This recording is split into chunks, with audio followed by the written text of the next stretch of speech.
Welcome to the Comic Industry Insiders live show. This is not the live show. This is the show before the live show. In fact, I want to bring up a whole bunch of people who are going to help me fill some time and help you come into the room.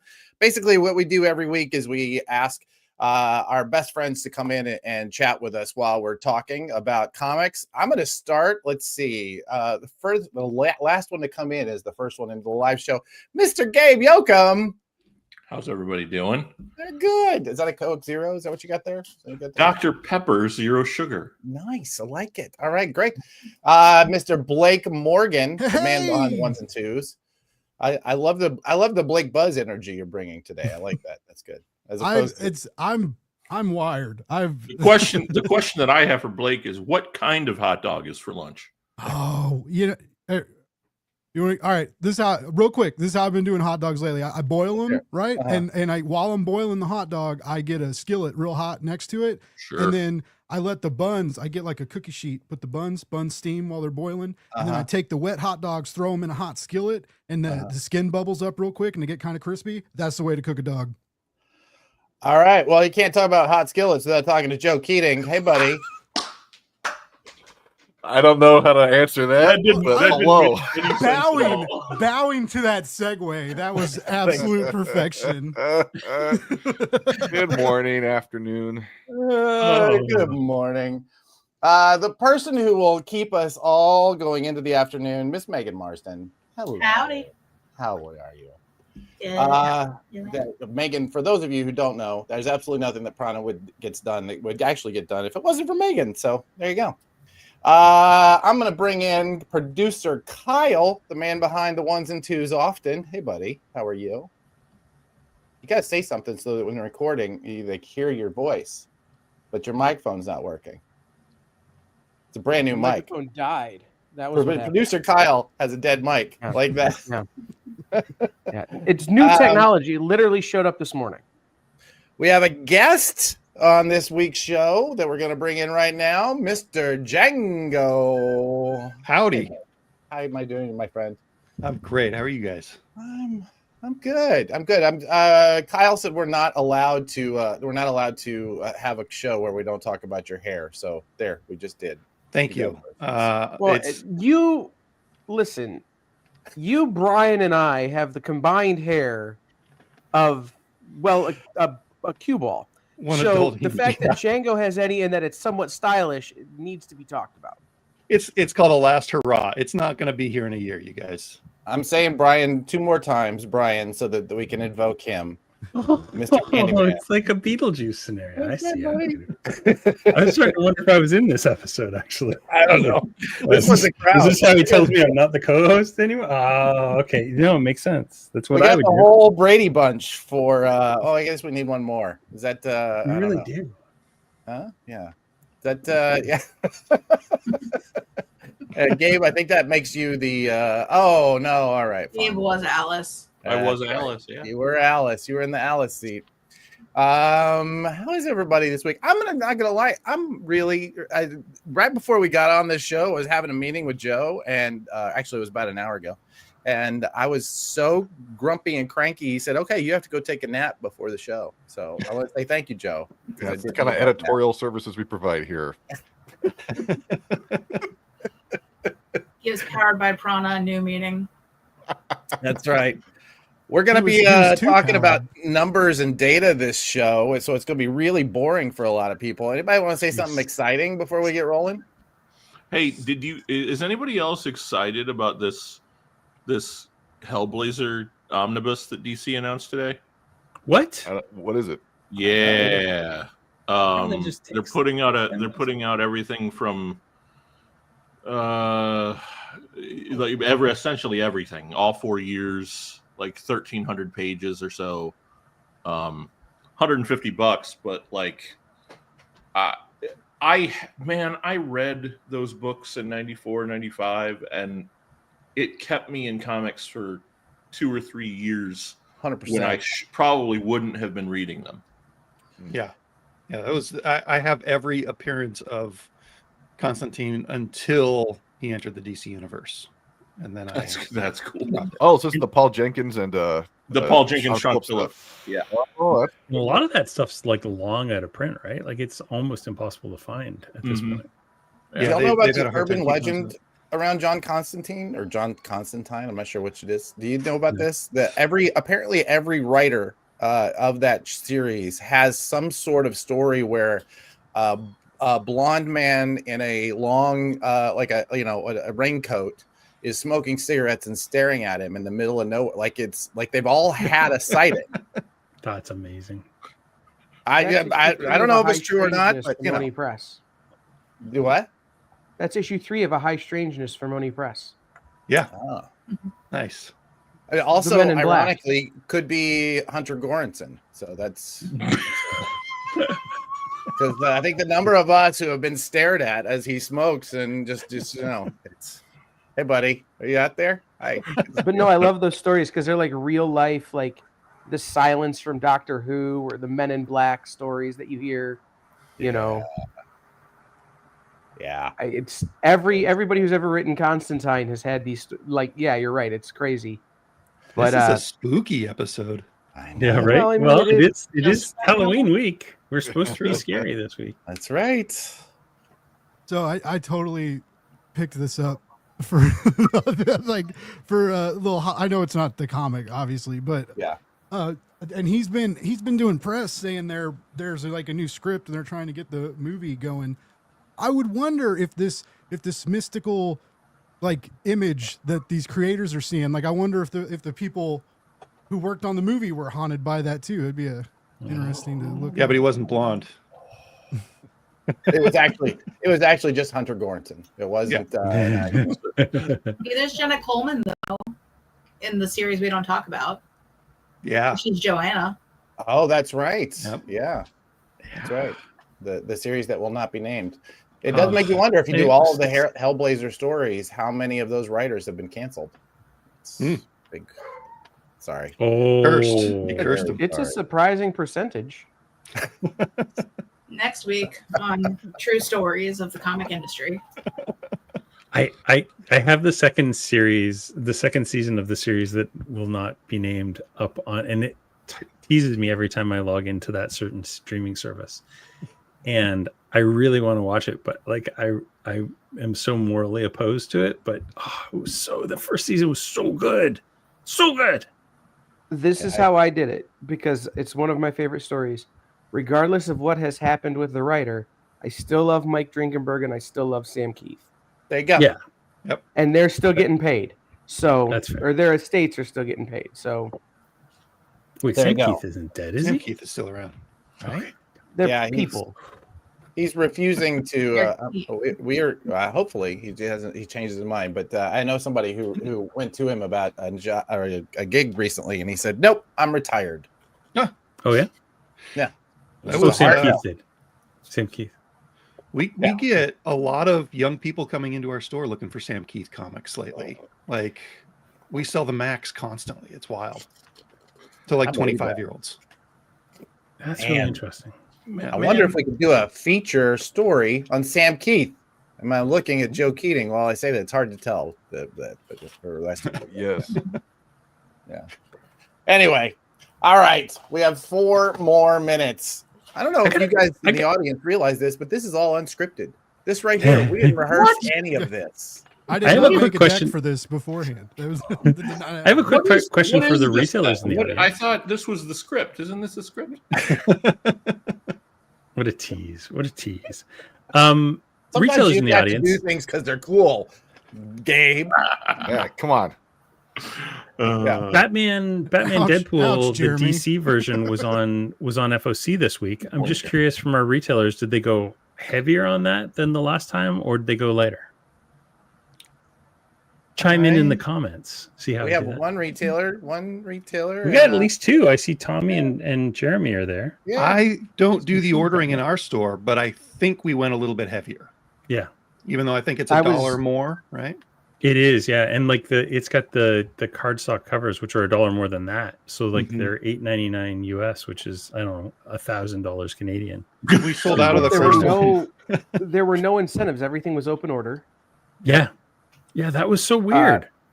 the shop I was in yesterday, I was helping them go through some of this stuff, and their lunar order, just because of the one book, was 3 times what it normally would be.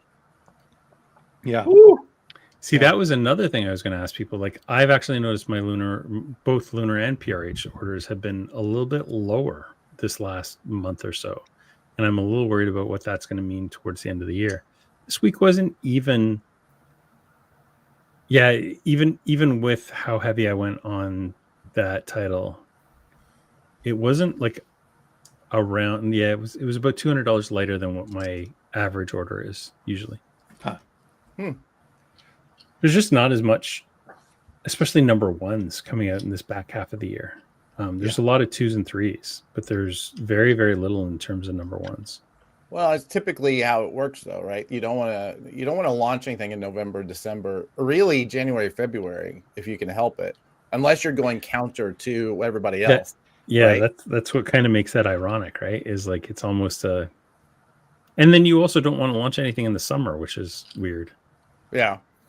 So really, you got 3 Just weeks. stop making comics. You got 3 weeks. Fall are really the sweet spots for most launches, but Makes sense. But you also, but if you are looking to try and get some attention during the period where everybody else has gone to sleep, then because the problem is that most of these bigger companies are in corporations. Corporations take most of December off. Yep. That's just the way it is. There's no way you can mock it. You can, try and schedule around it, but they don't want to. They want to go home, So Does everybody else say a series number 2 when the second one comes out, or is that just in our store? At number 2, your store. Thanks, Joe. Yeah. At number 2, the bed. Is that what you're saying? No, just number 2. Like number 2 came out. Oh, Yeah, you can number 3 also. It dropped a deuce. Somebody should save comics. That's all I'm saying. We're trying to save comics. So many people trying. Comics with data. That's a really good opportunity for us to hit the live button and go live. You're welcome. Got us I out think of it's there. time to save comics. That's my That's 2 how the o'clock book joke. time. All right. Let's go, Blake. We're going.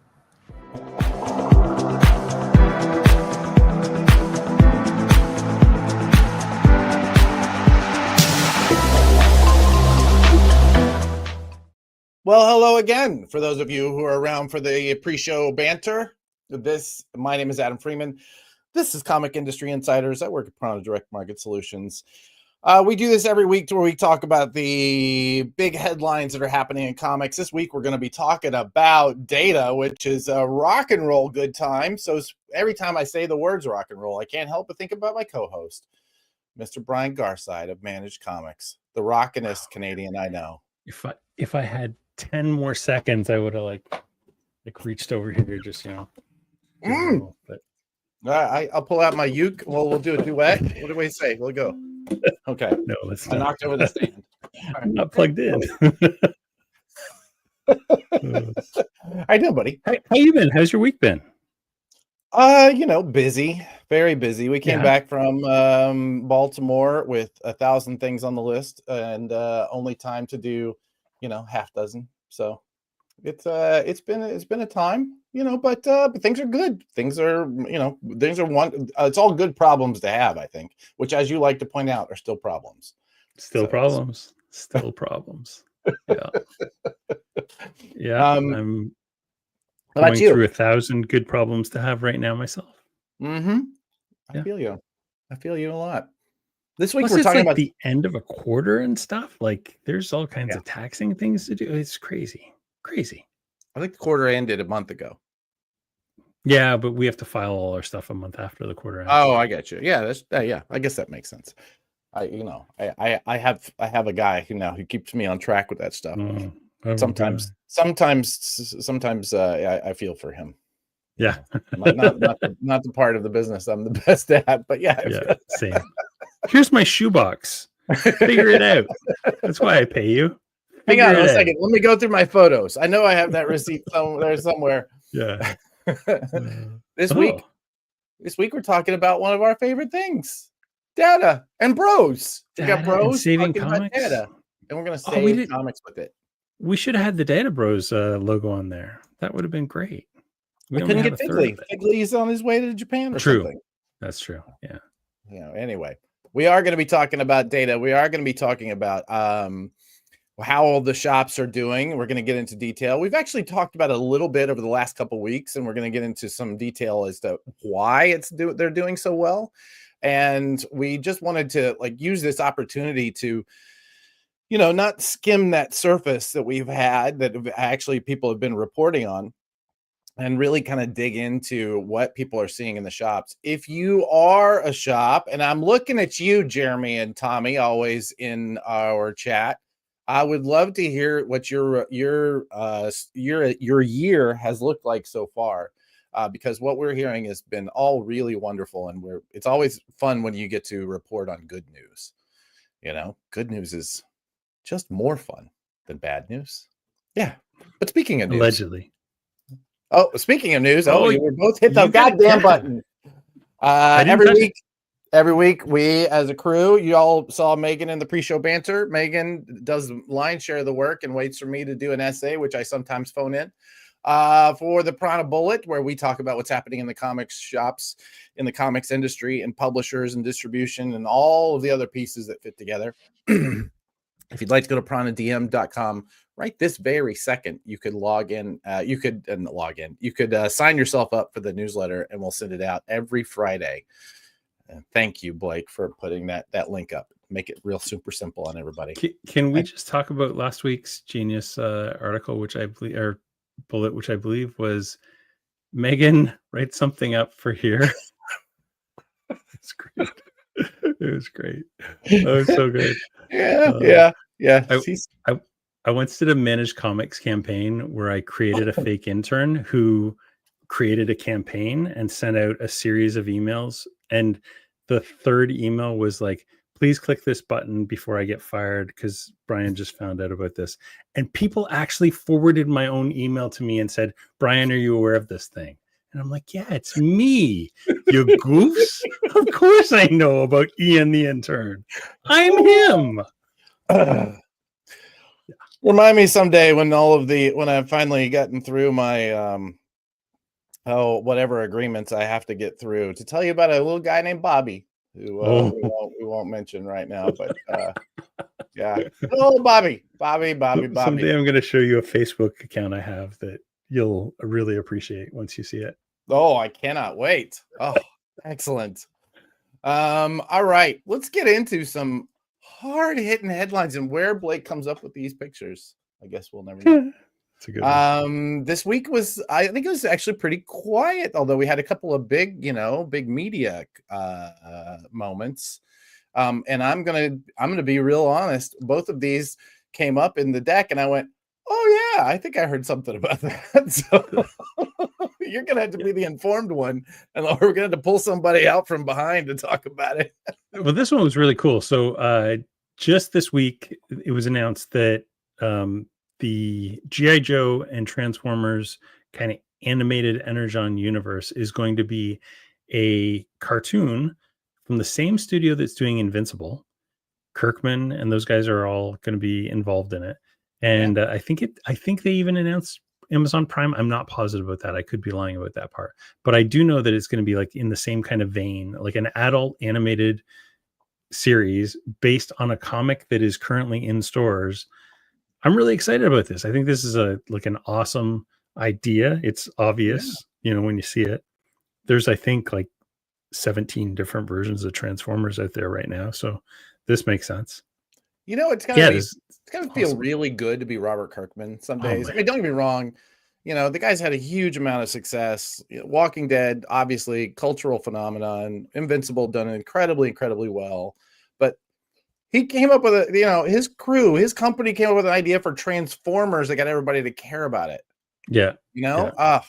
Incredible. Articles from last week. Let me just say, Megan, time is a flat circle, and it doesn't mean anything to me. So you can say last week or last month. It's all the same to me. I'm a goldfish. And they were shopping for a network. Yeah. So, yeah, it's still really, really exciting.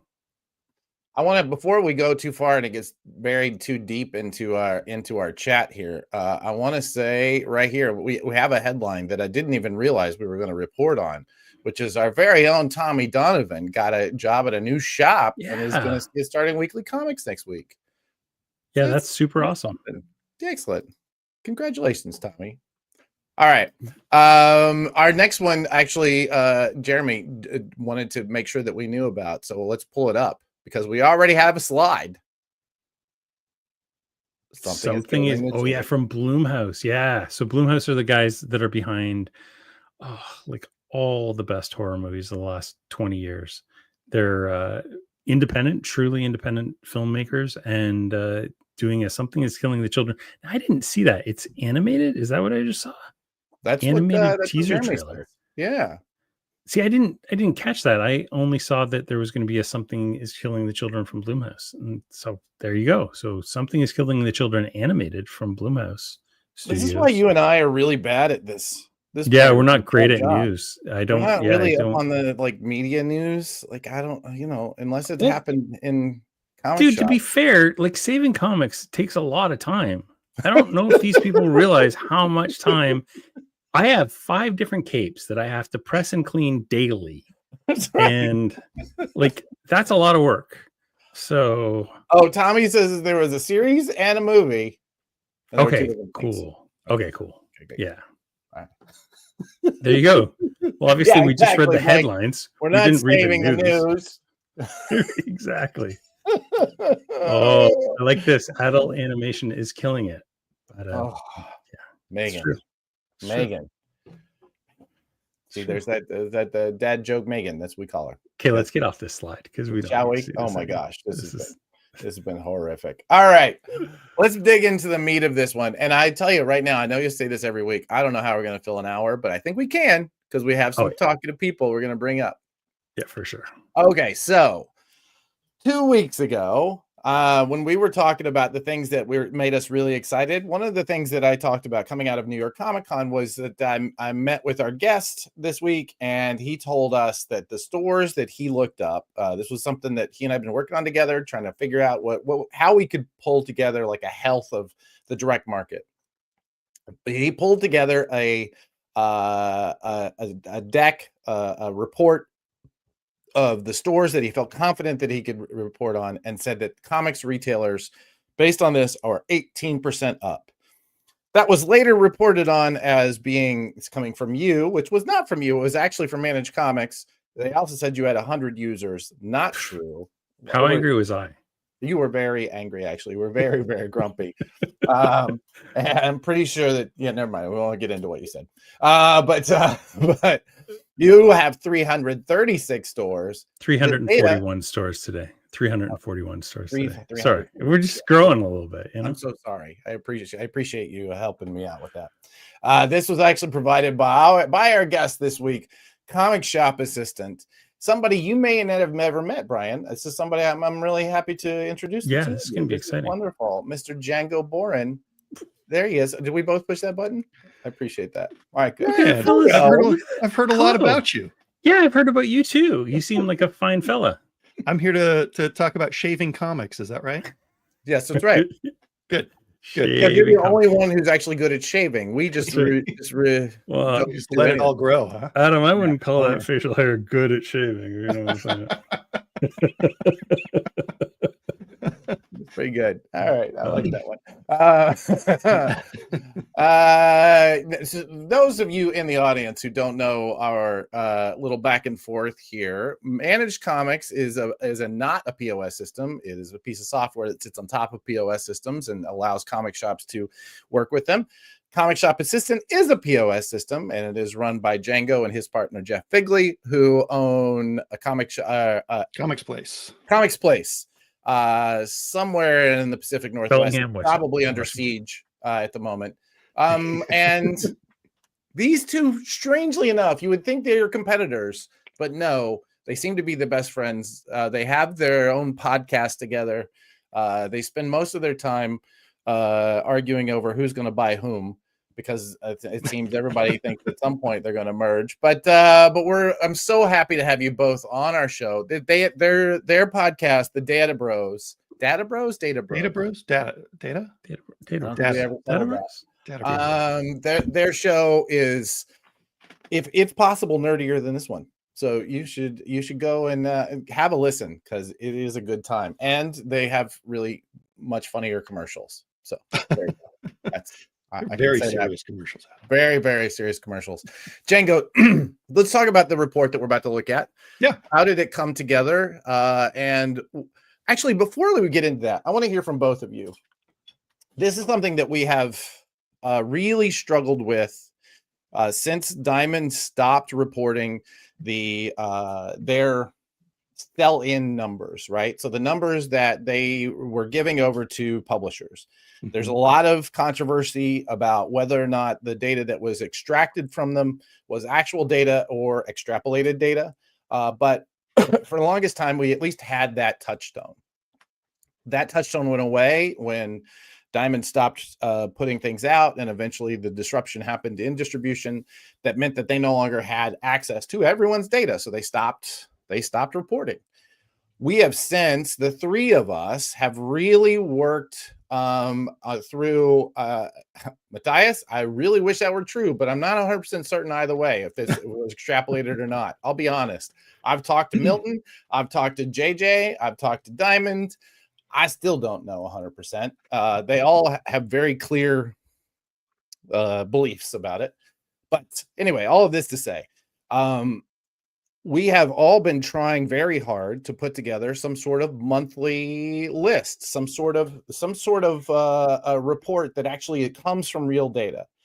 Comic Hub, I was able to put together a deal before I left Comic Hub where they would put that data into ICV2, and that is it's a very small cohort that it reports that data, and they don't really have any hard numbers to it. So can you two talk about, either one of you take the lead on this? Why is it such a challenge, knowing that you have these databases? Why is it such a challenge to be able to say, our retailers ordered this, they sold this, there's this many on the shelves, customers order these? Talk about why those are so challenging, such a challenging hurdle to jump. I mean, I think it's part of it is that retailers are chaotic. Like, we don't all do things the same way. We don't all ingest data at the same time. Some people track things very closely on their cash registers, and some people don't. Like the bottom line is, figuring out how to trust the incoming data is kind of a magic trick.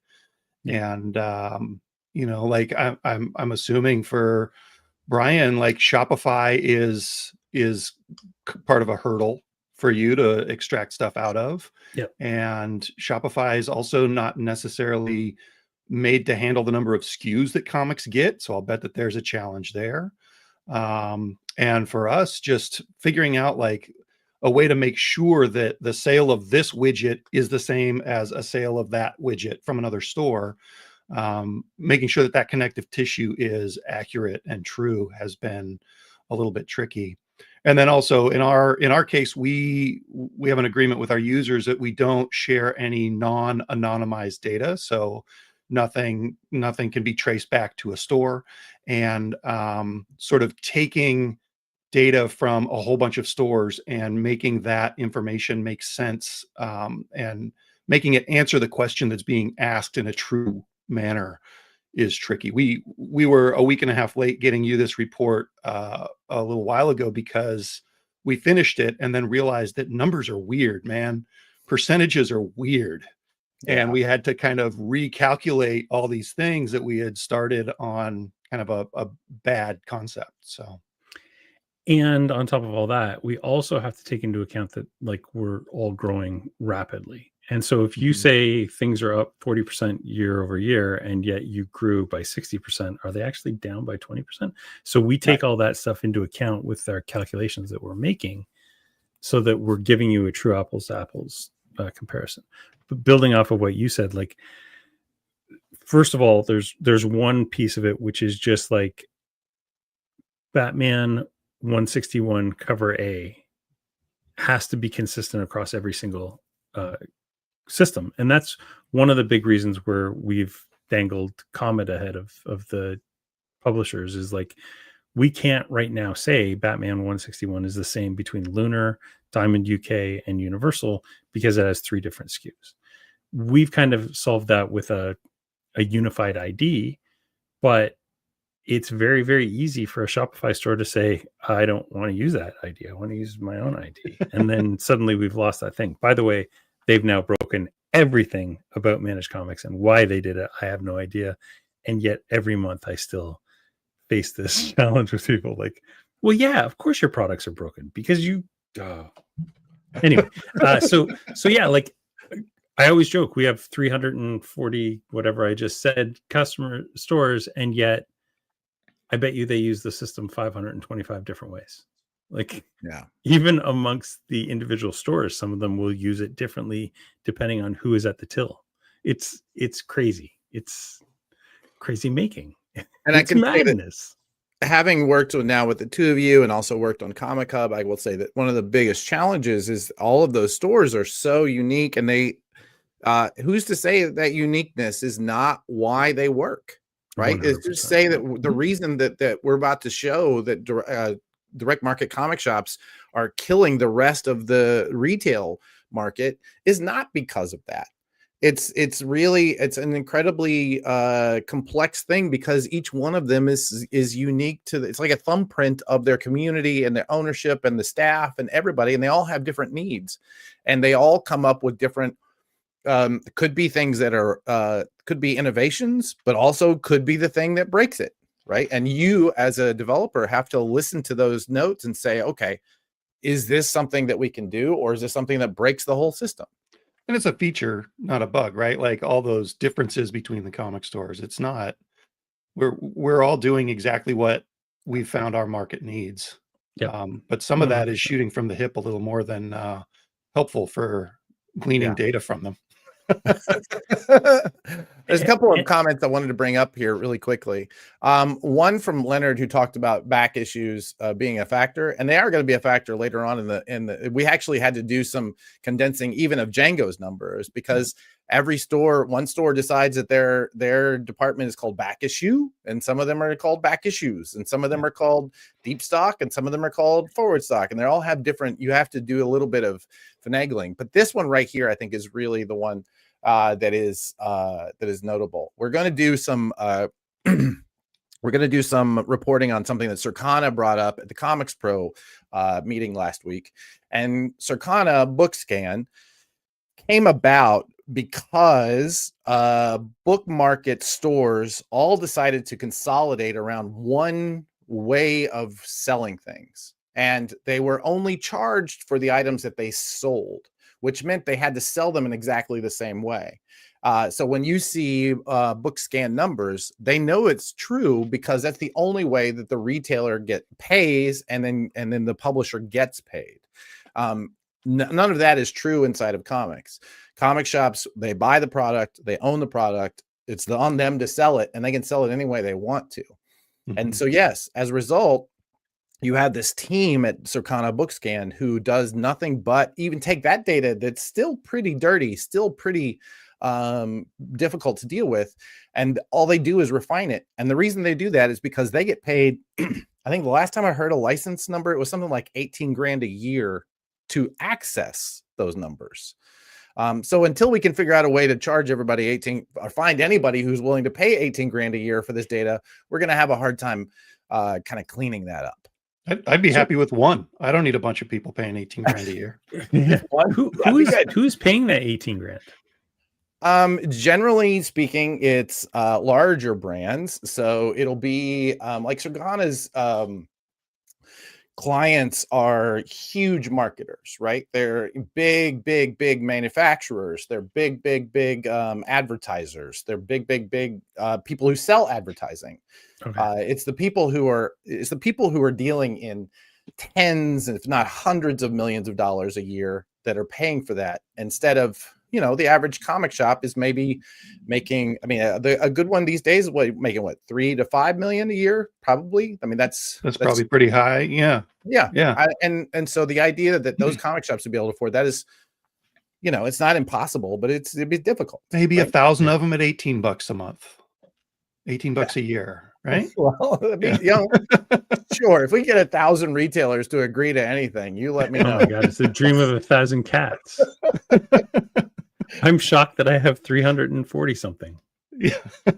This actually, Leonard brings up a very interesting piece about how Wizard Magazine handled hot books. A lot of this was based on reporting by stores. It was a council of stores that would report. And yeah, even then there was a whole lot of allegations, whether they're true or not. I don't want to get into it, but allegations of them saying this book is hot because our advertiser says it's hot. Right. Right. So it's a really difficult thing. When you look at New York Times, the New York Times bestseller list is not a hard sales data item, right? It's not like this one sold better than this one, so therefore it made the New York Times bestseller list. It is editorially controlled. So the editors can decide this one belongs on the list, whether or not it's sold better than the ones that are not on the list. Did you not know that, Brian? No, I did not know that. No. Yeah. There's this story, and I'm going to butcher it because I wasn't prepared to tell this story, but there's a story about, I want to say, it was whenever the sound scan numbers first started in music. It used to be that the music sales numbers were reported editorially as well. And then SoundScan came in and started refining that data. And what ended up happening, I want to say it was Def Leppard that was knocked off the list by who was, I'm gonna butcher this story, but it was I'll remember it later. Anyway, it was one of those moments where real data changed the life of this small band that we now know as everybody had that album. Mm-hmm. I'm gonna look it up next time one of you is talking a little bit. So yeah, there you go. Anyway, so let's talk about what brought this on. I think because what part of it we talked about Circana being this. No, it was not Alice in Chains. I'll remember it. I promise. Okay.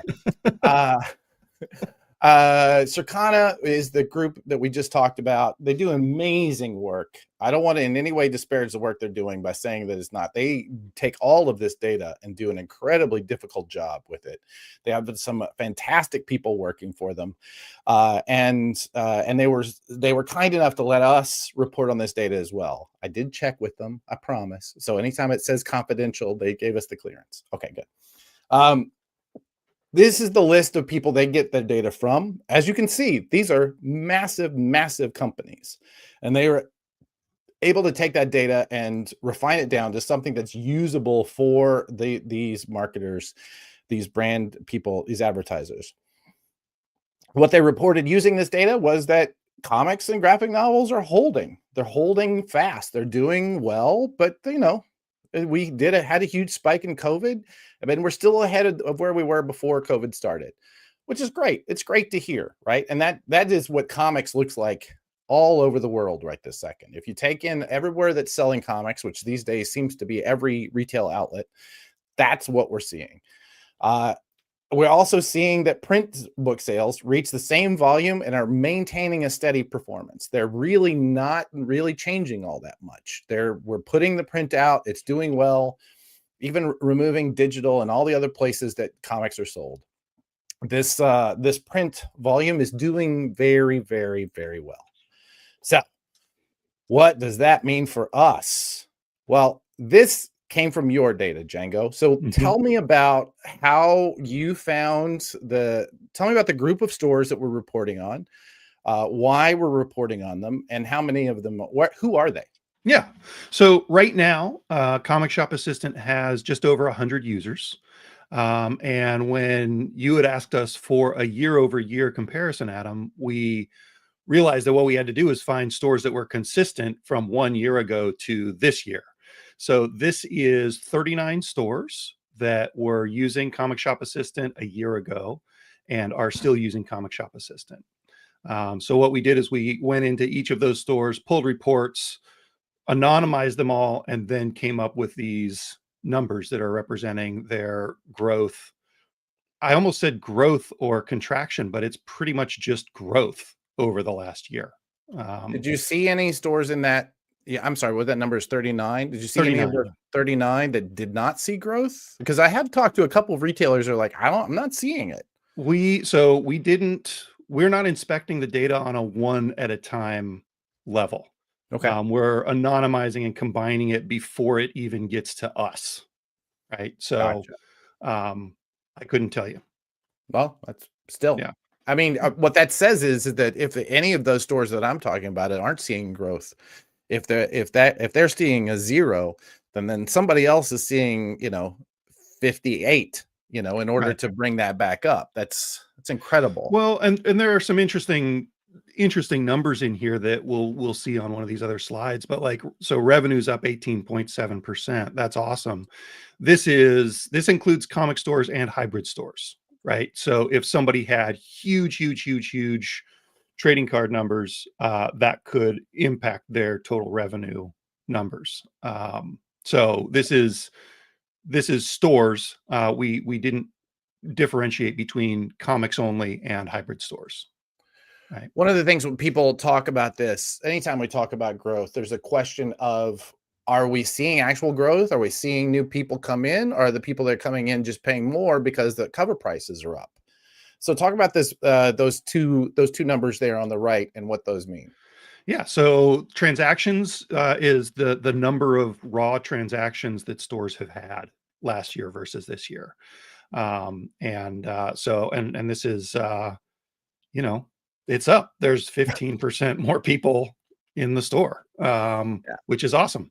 If I had to guess, I would say thanks DC for the absolute Batman. Hearing that a lot. I tried to get a number, and hopefully maybe by next week I'll get a number. Let me check my texts. No, we had that. There was a number apparently that was at SDCC, but I was trying to get a number that was announceable. But what's it, like 9 printings of Absolute Batman #1 at this point? The massive number of printings. I think that's right? That sounds right. Yeah. Yeah. Ooh. And I feel like they've said more than once, okay, we're going to do one more for you guys. Okay, we're going to do one more for you guys. And I had somebody in the store yesterday looking for issues 1, 2, and 3, any printing. Incredible. And then Absolute Batman #1 did the Batman Day thing, which was bundled for $8. And I've got tons of those, and they're selling out. They're selling through, yeah. And then the average transaction size there, that's a metric that I like to look at in our store, and just keep track of it, because if you can get somebody to throw on one more comic on every transaction in a day, you've just made a lot more money.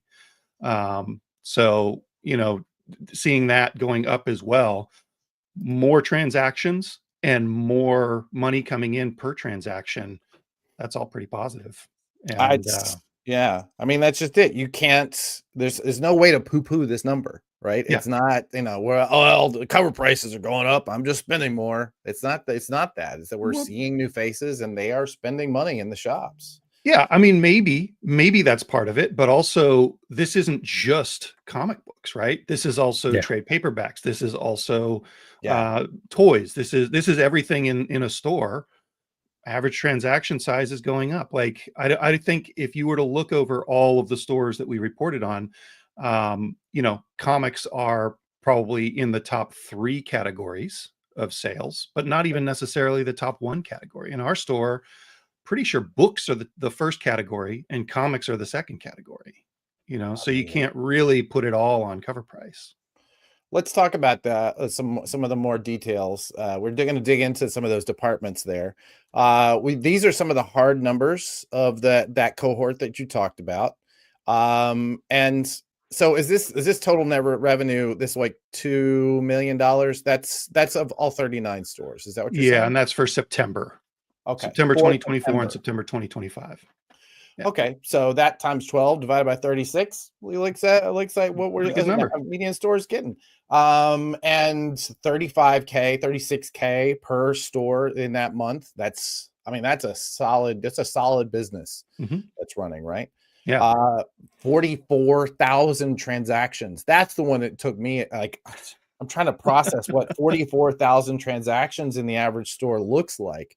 That's a lot, right? Yeah. I mean, I don't know. It's been a moment since I worked a register, but I'm having a hard time remembering a Z read that would be like, 1,000 transactions a day. That's impressive. Yeah, that seems, well, no, that would be divided by 36, is that right? Well, Or 39? 31 days in a month. So that's 1,000. Divided That's by almost- 39 stores. Oh, Stores? yeah. Oh, this is total transact. You're right. I'm That's sorry. what it looks like to me. Yeah. Yeah. Okay. There you go. Like That's better. Yeah. Okay. 30, like 100 30 transactions transactions a a day. Yeah, we'll burst to 100 or 150 in our store on a Wednesday or Saturday. But this number right here at the bottom, this is the one that I think most of us should take away. Like, you could build a business model around that many transactions in a store at a $54. A $54 weekly, right? Transaction. Jeremy's saying he gets 40 transactions a day. I believe that. It's a solid number. But even at let's say it's 54K as your average transactions. I mean, 2K a day. That's a real business. That's a solid business model. Yeah, 63,000 a month. This actually leads me to a question that I want to give everybody in the audience, and you two specifically. Something I've been thinking about a lot is, how do we encourage new stores to open? When you're looking at this is something you can raise a family on. This is something you can build a legacy on, right? If we can hold this, if this dogman generation that we keep talking about is going to be continually bringing $54 transactions at 40 a day, if that's a real business that, you might actually get to retire one day, boys. Congratulations. Sure, Adam. It's interesting you asking me that question, Adam. So as a guy that's trying literally to do that and has been for what's this? This is 10 months now. Yeah. Like supporting those stores by maybe the largest retailer organization, allowing them support would be a way to start that. I don't know. We talked about this last time, and the more I think about it, the more I'm inclined to agree with you. Comics Pro, Universal, these online stores, they are where the brick and mortar stores of tomorrow are starting right now. Yeah. If you're not supporting them, you are limiting our growth. And I say that if you are not starting your brick and mortar store online first, to get all the basic bits down, including building an audience before you open your doors, you're not going to survive. Not in 2025.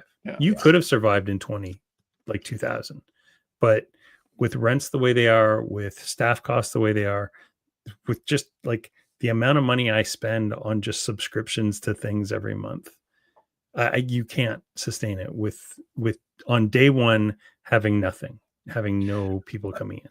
I mean, this is not a business for someone to come in with like business acumen and a business plan and just sit down and open a comic store, right? No.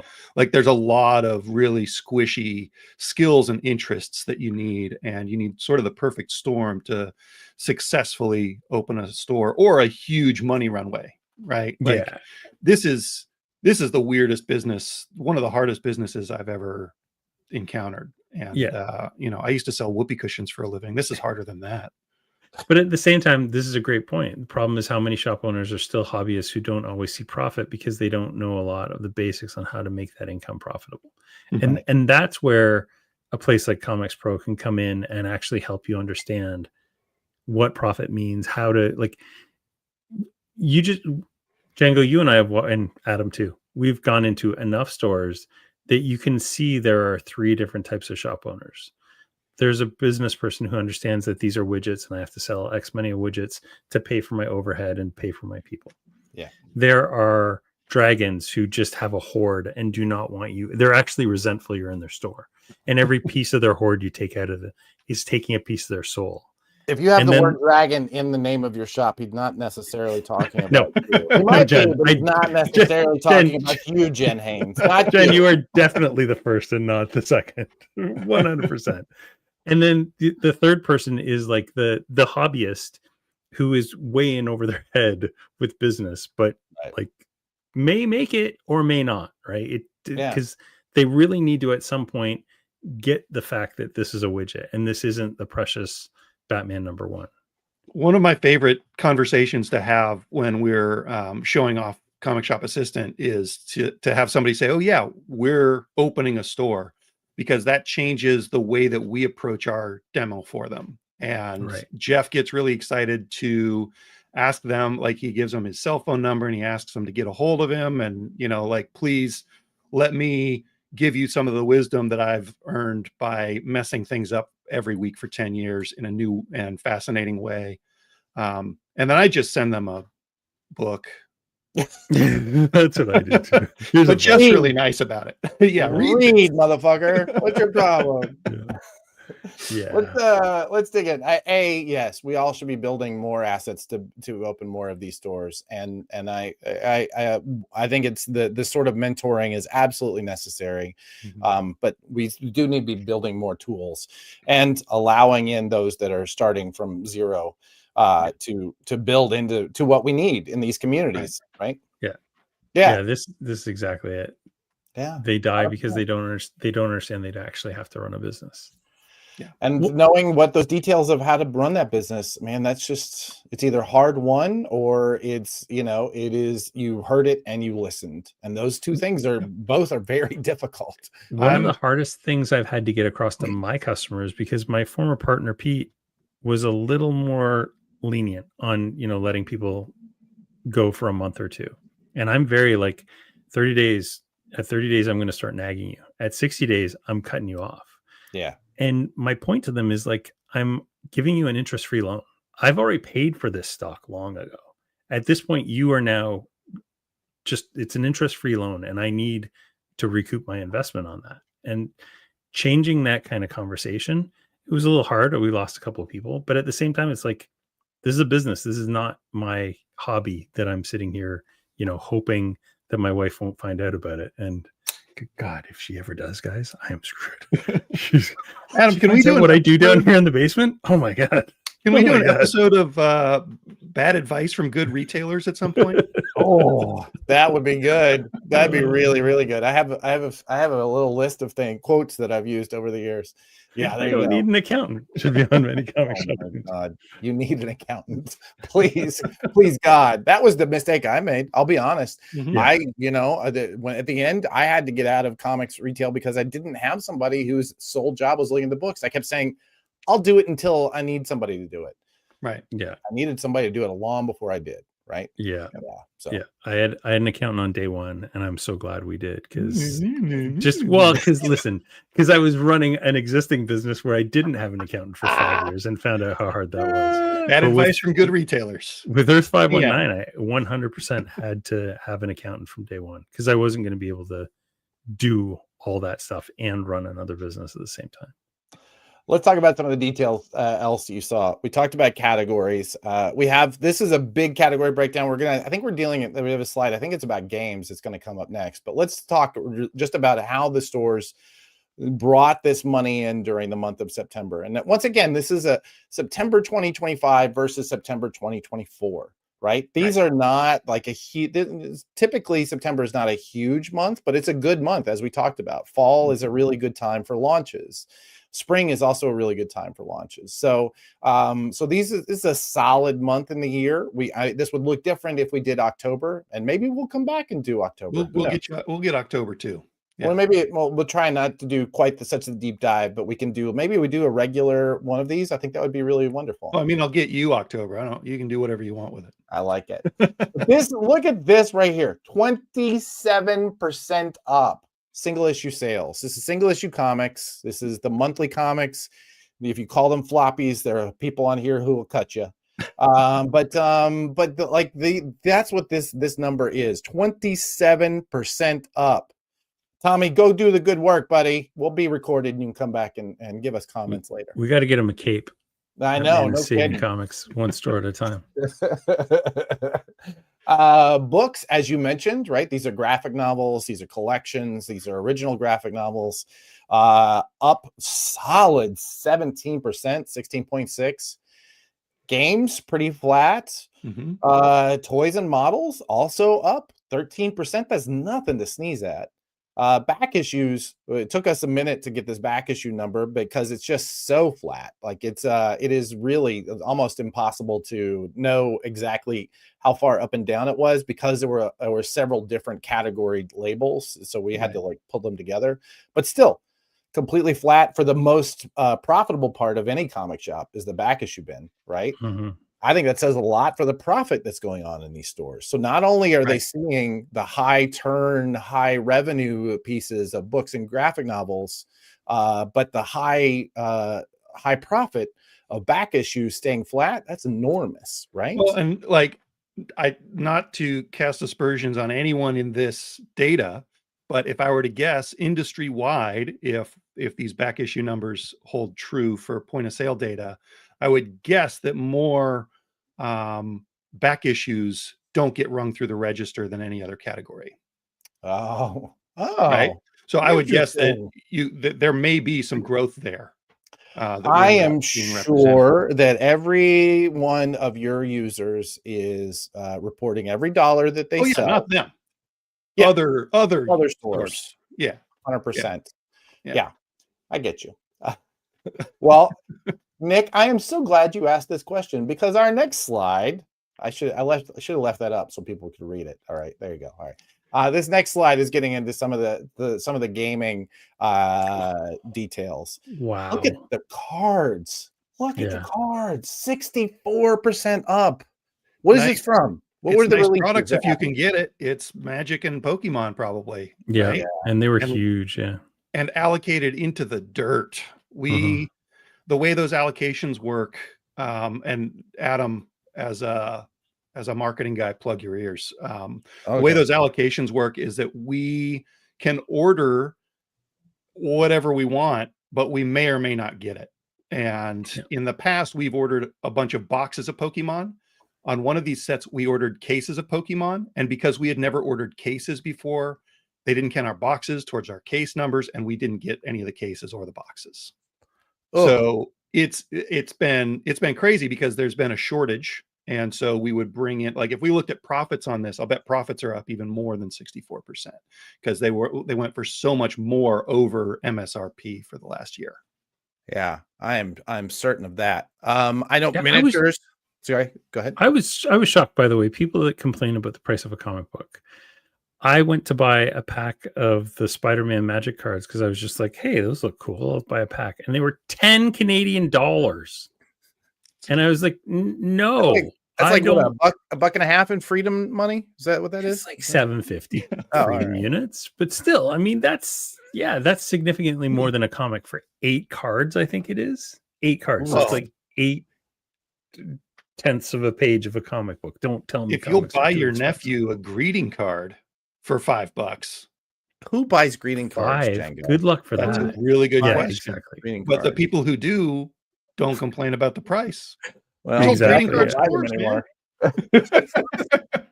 I talked to a retailer, a chain here on the East Coast that just put in Games Workshop, and he said that was a huge driver for them this fall. Was they finally were able to start carrying that, and it's just been a huge profit center for them. So I'm not surprised to see this either. It's the miniatures and games. Again, I think all of this goes back to we really want to be in front of each other.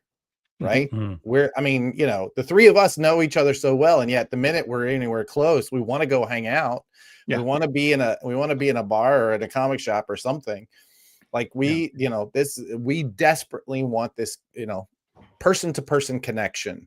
And this kind of product brings that. Right. And then the local comic shop brings that. It's why it's so important. Totally. Yeah. Are board games in there anywhere? I think they were on the previous slide, weren't they? Did we have them? I don't think so. Games. Oh, games. But I thought this. But this next one, doesn't that split down games? No, this one I think is this. We just pulled this out. This was a separate part of the same list. I see.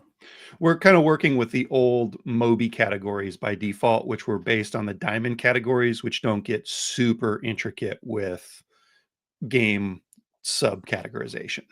Right. Right. Right. Yeah. 100%. Also, it should be noted, the collectible card games, you never have enough, right? No matter how many you bought in the past, you still need more.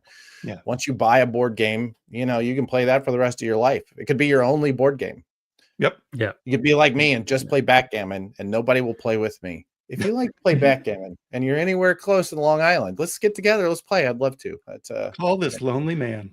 I know. Well, and board games are huge. Like they take up so much physical space. Like it's shocking how much physical space they take up compared to trading cards, which are a pack that is $10 Canadian.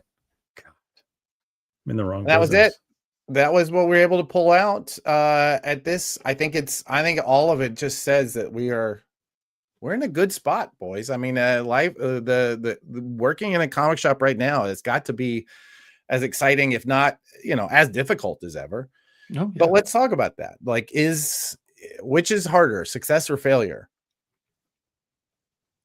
You didn't say you were going to ask that question. What?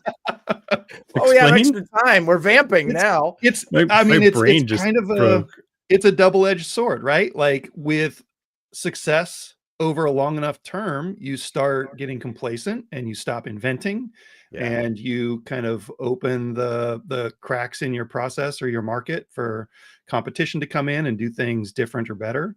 And with failure, you're scrambling to make the bills and stuff. So, but that's kind of when all the invention happens for me. Yeah. Like we've had such a lucky year in our comic store that like I haven't been super hands-on in it. And I go in there and I'm like, oh, we could do this and this and this and this. And then I go home and work on Comic Shop Assistant instead.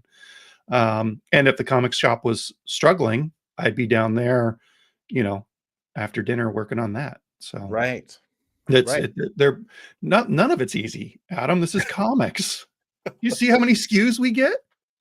There's so many SKUs, dude. So many SKUs.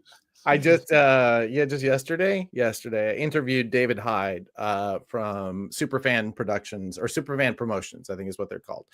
He's a publicist and works with comics. He's a publicist, so he works with comics companies. And afterwards, after we turned off the mic, he was like, "How many hours a day are you working?" And I'm like, "You don't want to know, man." It's Same. my kids, the reason my kid sees me is because I work from home. That's it. That's 100% it. But that's just it. Now is a time when it's harvest time, right? You got to get out there in the fields, otherwise the fields are gonna rot. I'm just looking forward to next year when all the news reports are that the sky is falling because we haven't had 18% growth year over year because we're the glow is falling off of Absolute and the whatever's happening with the Ultimate Universe is not launching huge or whatever. Like whatever it is. Yeah. We've only seen a 5% growth. Like, whoa, it's a terrible. It's the end of the world. Wait, that's 23% over 2 years. Are we sure we're gonna freak out? Well, so talk to me about what could kill it. Right now we're in a good place. DC is doing a good job. Marvel though seems to be struggling to figure out what their next play is. Those two really do decide in many ways success or failure for many, if not most, comic shops. 70% of the overall market, right? Like if you lose either one of those guys, it's kind of a disaster for everybody. Yeah. Yes, right. Comics will be dying at some point. There's no question. The only guarantee is at some point comics will be dying again. It's funny before we started having this firm data, I was getting so many of these reports, and I would have panels or meetings with people who don't work with comic shops on a day-to-day basis, and they would say, "Well, the comic shops are struggling." I'm like, "No, not right now. No, they're not this year. No. Last year they were, yes. Not this year. That's true." But let's talk about what could cause the struggle at this point. So long as the product is good, what are the pieces that could be? I mean, because it's such a squishy thing, right? That right there terrifies the crap out of me. WB Discovery, Warner Brothers Discovery being sold over and over and over again. all it's going to take is for the wrong company to get them and say, why are we doing this? And then they license this out to, Dynamite or Todd McFarlane. And now there's not a DC Comics coming from Warner Brothers anymore. 30% of the market disappears overnight. And there's going to be a couple months where there's going to be nothing. That's scary. As a store, that would be terrifying. If it bleeds, it leads. I definitely don't want to not have the engagement of saying the sky is going to fall if that happens. However, I'm in year, I don't know. Let's see. I got started 30 years ago. And I say, like, I don't know how many times Warner Brothers, that WB, has been sold, and how many regime changes there have been in that time. And every time it happens, someone says, well, they're going to look and they're going to say, we're not making any money here, and they're going to license it out. And it has still never happened. I'm not saying it'll never happen. I'm just saying I'm getting to the point where if you tell me that there's going to be a giant earthquake that swallows us whole, and there hasn't been a giant earthquake that swallows us whole, eventually I'm going to go, well, okay. Eventually, you got to start worrying about Yellowstone instead. It doesn't mean the earthquake's not going to. This one, on the other hand, does not scare me in the least. Same day digital, you could do that tomorrow, and it would not make a lick of difference to comic stores. So. Honestly, it's a different market. Yeah, 100%. I mean, I think the comic retailers and comic fans are slow to react to a lot of things. Right. We have this fierce loyalty to our shops or to comics in general. Yeah. And I think that publishers and distributors in general are a little bit faster to react. Right. Mm-hmm. Because they're run on the whole a little more like a business. Yeah. Right. And so I think if we were to see a huge dip in Marvel or DC, then we could end up with comic stores struggling for a little while, but the ship kind of riding behind the scenes, before everything totally fell apart. I'm also a terminal optimist, so take that for what it's worth. Also, there are 3 people here who can't afford for comics to fail. We will have nothing to do. Good point. We'll literally become alcoholics in a park. So I'm just going to pivot to auto parts. That's the only other thing that's this complex. One-man puppet show. That's what I'm doing. I've already got it planned out. I don't know. I think I'm with you, Brian. I think the alcoholism in the park is my new favorite retirement plan if all this goes to shit. It's cheap. You know what? One of the things you could do right now to keep all that from happening, as Nikki pointed out, is if you came in and you hit thumbs up and you hit the subscribe button and the alert button, that would save comics right there. You would be saving comics just by doing that, because it means we get an opportunity to talk about this and hopefully bring data and bring tools and bring the knowledge that will hopefully make Comic Shop that much stronger, because that is at the end of the day our true goal. Yeah. All right. Well, we're coming in on the end of this. I want to say thank you to everybody here who's in the chat. If you guys don't mind, I'm going to scroll a little bit. Will you two talk about something? Because it's really bothering me that I can't. 100%. So I'm going to pull this one up. I hate to utterly disagree, but I spend lots personally on Marvel each month, as do many of my customers. So let me tell you why I don't think that digital is the way. Because my kids have grown up in an entirely digital world where they can get anything, anytime, at the touch of a button. And yet they both have a larger physical comic collection than I do right now. They both love physical albums. They both love physical tactile things. So they will like thumb through something digitally, but they will read it when it's physical. It's a very, very different thing. And when you have access to everything, you have a desire to read none of it. Yep. So that it's like curation, right? It's the ultimate curation thing. So I don't think physical stuff will ever go away, because we are creating an entire new generation has grown up on Dogman physically, who's grown up on comics are a physical thing that I tactilely interact with. And that generation is hitting their 20s, and they're hitting their spending sprees and they're the ones that are getting into absolute. They're the ones that are getting into ultimates, and Marvel's taking away ultimates. Good job, Marvel. Great job. Great work. Listen, Replace that with nothing. Perfect. I have faith that they have something. They're not going to. I know. Yeah, it can't be nothing. Yeah. Another terminal optimist, I see. I wanted to bring up.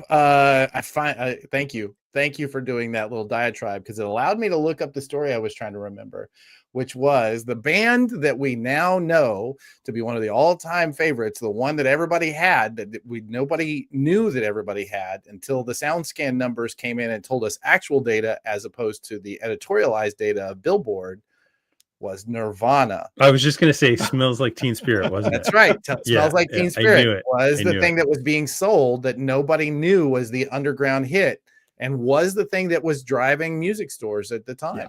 I should have known that, because my wife and I, when we got married, we merged our CD collections. If anybody remembers CDs, they were these little silver things, and they had. So when we merged our CD collections, she brought in like Depeche Mode and I don't know, all that stuff, the Dead Kennedys and all that. And I brought in, Aerosmith, Soundgarden, everything grunge and heavy metal. Yeah. And the one place where we intersected was we both had copies of Smells Like Teen Spirit, and we both had copies of not Alice in Chains, but there was another album that was like the whole Nirvana catalog intersected, and that was it. That was the only place where our musical tastes completely intersected. And it's 24 years, fellas, so that shows you that even with disparate musical interests, you can still survive a marriage of 24 years. As long as she doesn't find out what I'm doing down here. You're doing comics again? We talked about this. You said you'd give them up for me. Django, we're reaching our CTA portion of the show. How can people find you? Where can they? I loved that album, by the way. Yeah, that was another one that intersected. I couldn't remember the second one. Yeah, all right. Where can people find Comic Shop Assistant? Where can they find the Comics Place? Comic Shop Assistant is at comicshopassistant.com. I'm Django Boren everywhere. Comics Place is at the Comics Place. Believe it or not, with a name that on the nose, we're the only one I've been able to find. The Comics Place. We're in Bellingham, Washington, farthest northern store in the lower 48. And we used to have a hypnotist in the basement, but they went out of business, and I had to take that off our business cards. So you're damn near also Canadian. You moved. Oh yeah, we're nearly Canadian. Like literally an hour away from the Vancouver border. It was Vancouver itself. Yeah. Like literally an hour away. Yeah. It was amazing. I highly recommend everyone go to Bellingham. I'll share the Airbnb you need to stay in. Okay. And just go hang out with Django for a week. He'll open a store, and you'll get to, on your vacation, help him open a store. It'll be fun. The best. It'll be a good time. That's what everybody does with their vacation. What's new website? Who dis? Yeah, Managed Comics is live on the internet at managedcomics.com. And if you join our mailing list right now by getting on one of our wait lists, tomorrow you will see it when Oryx is unleashed upon the world, and you can sign up immediately. So that is happening tomorrow. Very exciting. Right. No, sorry, Thursday, because we never launch anything on a Wednesday, because that's a terrible idea. Thursday is when we'll be unleashing that on the world. That reminds me, you and I still need to have a marketing conversation about Oryx too. We're gonna have many conversations. Prana Bullet, once again, we do this every week. Actually, I want to use this opportunity, instead of giving you another, hey, don't forget the Prana Bullet, to say we did this thing. We're doing this thing. It's coming out in March. It's Comics the Magazine. It's you saw Joe in the pre-show banter. We're building a magazine about comics for comic shops everywhere. A couple of these got up onto eBay and are going for way more money than I think they should be. So it was surprising to me to see that number. So last night, deep in the just as I was heading to log off, I posted that, I tell you what, any retailer, I've got a case of these left. If you're a comics retailer, I want you to send us your address and such. Where should we send the PayPal invoice? To info@pranadm.com. We're going to make a list and send out packages of 5 copies each. I wish I could do more. I know you all want them for all of your subscribers. I wish I could do more, but all I'm going to charge you for is shipping.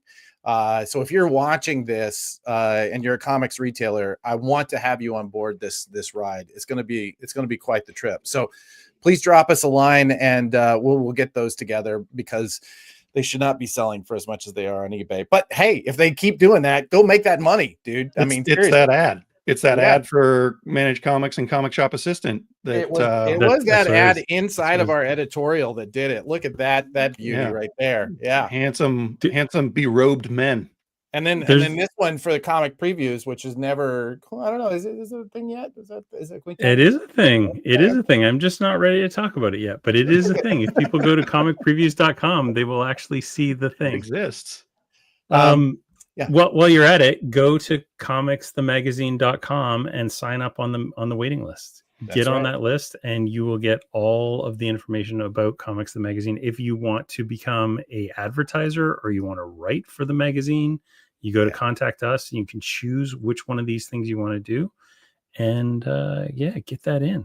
That reminds me, go back a page. I'm going to give you a note we can shift later. It should be, instead of 14,000, it's 25,000 copies of ZCN we're selling here at the end. Holy moly. Yeah. Nice.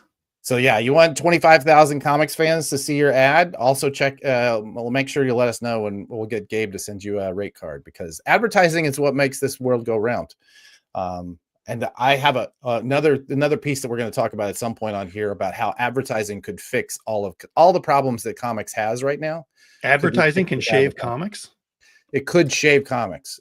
Hey, speaking of advertising, on AEW Wrestling the other night, there was an entire DC Comics banner all around the arena during the show. Like, it's so well done. Yeah, it was awesome.